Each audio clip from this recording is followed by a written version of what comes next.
అందరికీ నమస్కారం అండి. నేను మీ డాక్టర్ శ్రీనివాస వాస్తు జ్యోతిష నిలయం ప్రేక్షకులందరికీ నమస్కారం. ఎంఏ జ్యోతిషం ఫస్ట్ ఇయర్ పేపర్ 4 దాంట్లో చాప్టర్ 3 మనకి పేపర్ 4 అనేది వాస్తు, చాప్టర్ 3 అనేది షోడశ భూలక్షణం.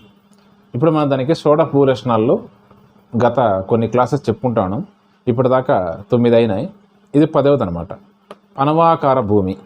పనవాకార భూమి అంటే ఈ ఆకారం గల స్థలాన్ని మనం ఎగ్జాంపుల్ ఇది తూర్పు పరమట ఉత్తర దక్షిణం అనుకున్న ఈ టైప్ ఆకారాలు గల భూమిని మనము పనవాకార భూమి అంటాం.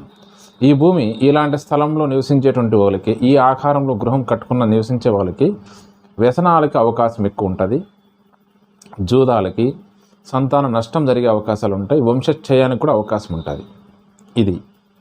ఇది ఈ పనవాకార భూమి ఈ లక్షణం కలిగింది మనకి మంచి భూమి కాదని, ఈ ఆకార స్థలం గృహం నిర్మాణం మంచిది కాదని మనకి ఇది ప్రమాణం.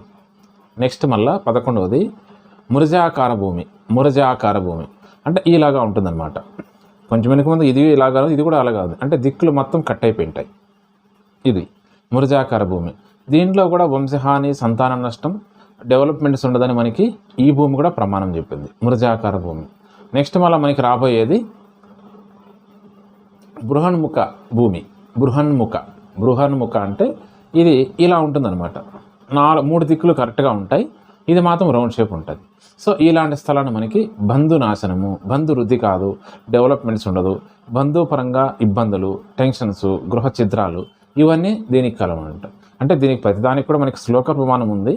సో ఇవంతా కూడా మనకి మంచిది కాదు అని మనకు అర్థమైంది కాబట్టి ఈ ఆకారాల్లో గల స్థలాలు మనకి మంచిది కాదు అని మనం తెలుసుకోవడం కోసమే ఈ క్లాసు.